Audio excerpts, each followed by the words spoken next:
and welcome to Indy Eye. I'm Michelle Pini, and our special guest today is Belinda Jones, better known as B. B is a former teacher and Independent Australia columnist. She is also a mother, a grandmother, and has a very strong interest in politics and social justice. B was a former independent candidate for the seat of Fadden in the House of Representatives, but B is now a Senate candidate for the Legalise Cannabis Party. B. Jones, welcome to Indy Eye. Thank you so much for having me, Michelle. So firstly, why run for Parliament at all? I really got involved in politics then when I became a grandmother. We were going through the Abbott, Turnbull Morrison years, and I just felt I cannot leave this legacy for my grandchildren. I have to get up and do something. At that point, I didn't know what that was, but just plodded along, and I find myself here standing for the Senate for Legalise Cannabis Party. Okay, so that's, I guess, logically the next question. Why the Legalise Cannabis Party? Why not run as an independent again? Look, it's really, really hard running as an independent. It's also really hard running as a minor party. We don't get the media opportunities. We don't get the platform. It's really, we're grassroots. Pretty well everything is cost prohibitive for us. We don't have as many boots on the ground. But I felt the party's values most closely align with my values, and they're my tribe. I just felt they're lovely people. I love the policy. I love the values, and I just found my tribe, and I'm really happy with the party. Excellent. So tell us a little bit about those values and why you feel an affinity. I feel that our values are really, really important to us because we understand in politics issues change, but our values won't. So as we go through the next term of Parliament and the one after, we'll be looking at issues that we're not even thinking of today. So important thing is if you have strong values, they will guide you well and place you well to meet those challenges that are thrown up by the Parliament and just in life in general. And just basically our values are civil liberties. We advocate for civil liberties, personal freedoms, bodily autonomy, compassion, tolerance, peace, non-violence, privacy, and obviously our core policy is to legalise cannabis. Why is it so important to legalise cannabis? The legalised cannabis now is legal through medicinal cannabis, prescription only. Yep. And there is still an element of the street trade, which is keeping criminal elements alive. It's clogging up the police time, courts and corrections. But our main concern is for rural and regional Australia. Hemp can be a game changer for them. And at the moment, farmers do have to destroy crops if the THC levels are too high. And they don't plant a second crop. It's just soul destroying for them. When the cannabis plant is whole of plant use, carbon neutral, it can feed us, clothe us, house us, fuel us, and medicate us. It has 5 unique industries domestic manufacturing industries that we can get off the ground and which will act as a buffer against international headwinds which do disrupt our supply chains and push up prices. The hemp plant itself is ideally suited to Australian conditions, and you get 2 crops per year for less water than cotton. It's a no-brainer. It's win-win-win and can create multiple streams of income for rural and regional Australia and be a changer, a multi-billion-dollar industry bringing money into government revenue that can be used for all sorts of things like education, roads, schools, hospitals, you name it. Countries around the world are taking up the cannabis challenge and coming up with some really innovative things, and we need to get our skates on so that we're not left behind. What about the recreational aspect of marijuana, which I guess is one of the sticking points for some people? You know, they feel that it's a dangerous drug that shouldn't be readily available, apart from through the medicinal aspect of it. What are your thoughts on that? What is the position of the party on that? Well, science has proven that the stereotypes and stigmatization that we were taught about cannabis were all false. It's actually a healthy plant. It's not a drug. The war on drugs has failed. We view cannabis as a health plant, and other more significant drugs. We want that all of that usage treated as a health issue, not a criminal justice issue. And as far as recreational use, people are already using it recreationally, and we want to stop that criminal trade, regulate it so that the products are safer. Consumers will know what's in them. They are quality controlled products. When you have a banned product in an illegal market, you have an unsafe product, and that may cause problems in society. So we just want everyone to understand the benefits and to, have a safe, legal product for all to use. It's fair to say, you know, Legalise Cannabis is certainly a party formed over a single issue. What do you say to those who can't see how voting for a party like Legalise Cannabis would affect them in any way? You know, what sort of flow-on effects would that have for individual people who aren't particularly interested in legalizing cannabis, but, you know, are interested in other issues? I do say to them that our policy, even though it's a single policy, it does extend over multiple portfolio areas. And you don't have to use cannabis to support us. You might be an investor, an entrepreneur, looking for investment opportunities, and legalizing cannabis will provide those opportunities, multiple health and economic benefits, streams of revenue for the government, job opportunities in rural and regional Australia, which are really, really hard to come by. And we want to provide good, well-paying jobs for rural and regional Australia. And also, while providing benefits to the environment as well. I'll just give you a quick example on that one. 1 acre of hemp can produce as much paper as 4 acres of trees, and it takes 90 days to grow that hemp.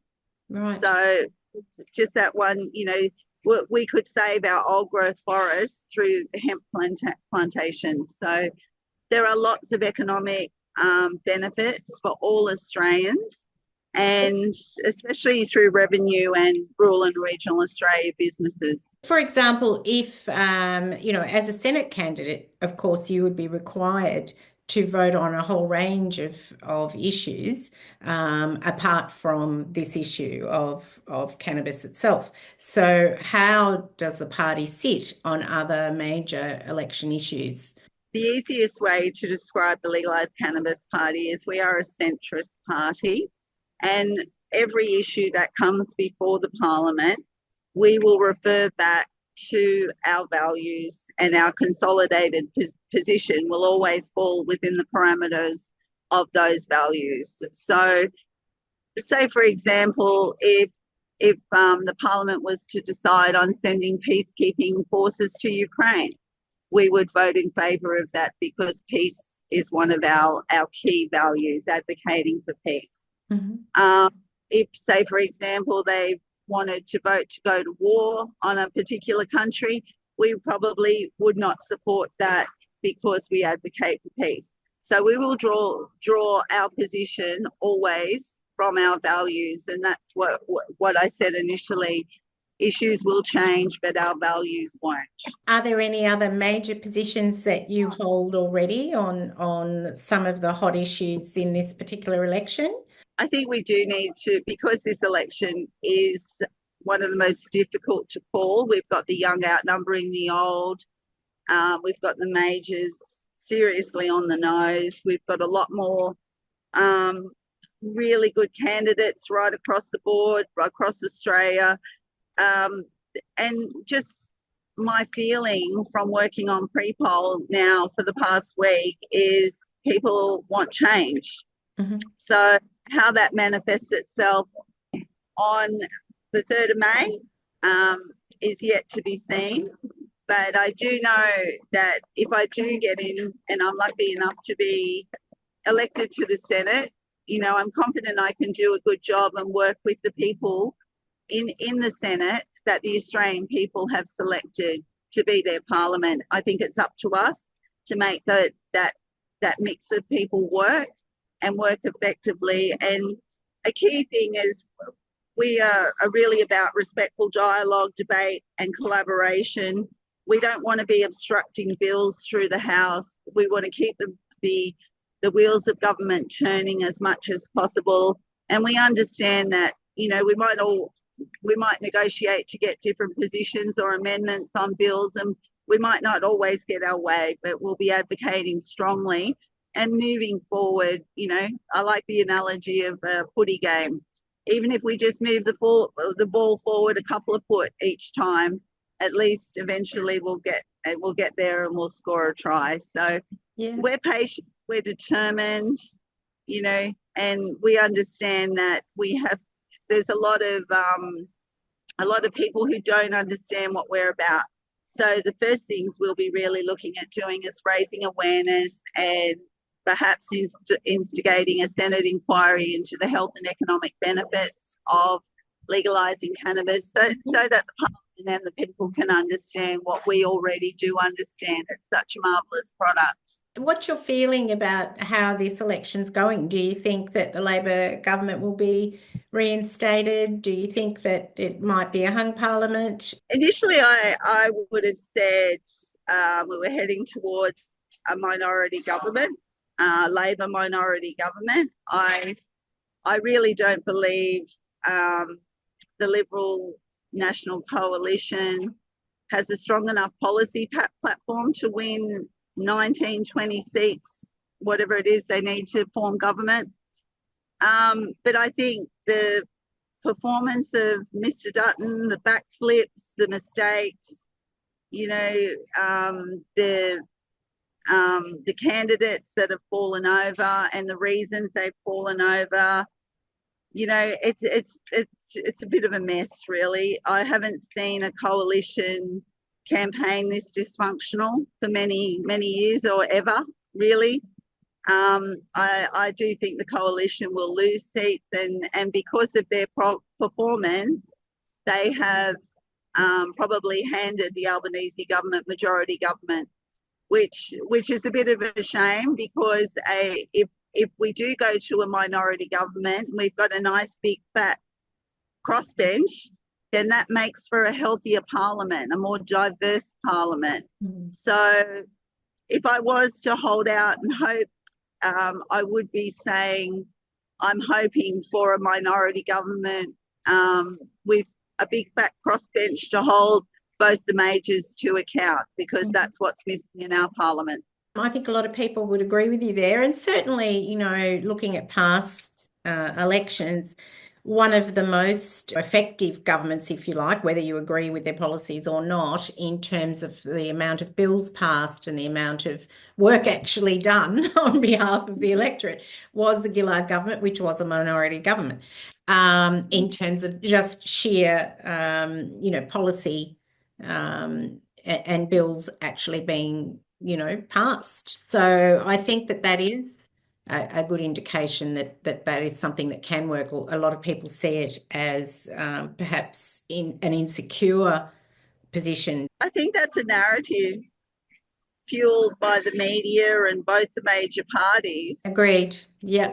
Not this media. Coalition, every coalition government is a hung parliament. It's a minority government. The Liberals cannot govern on their own. They must govern as a coalition. So we have more minority governments than not.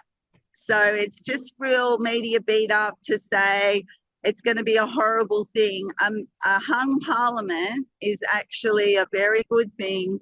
It holds the government to account. The only people who don't like hung parliaments are the major parties because Yeah. they lose an element of their control. So I think it's the people's choice. And if the people decide that a hung parliament is what they want, then that's what they get. And it's up to us to make it work. Tell us, B, do you have a mantra that you personally live by or, a motto for life? I think my favourite motto is Oscar Wilde's quote, to define is to limit. I think if you put labels on yourself or to try to define who you are, then you limit your choices in life. I wouldn't have expected 20 years ago or 10 years ago that I'd be sitting here running for the Senate now. So it's never too late. You just go for it and have no limits in life and live life to the fullest, live your best life. I love it. B. Jones, thank you so much for being part of Indy Eye today and all the best with your election candidacy. And I hope it goes really, really well. And even though we miss you at Independent Australia, we wish you the best of luck. Thank you so much. And to all the crew at IA, I miss you all so much. And all the readers, thank you all for all your support.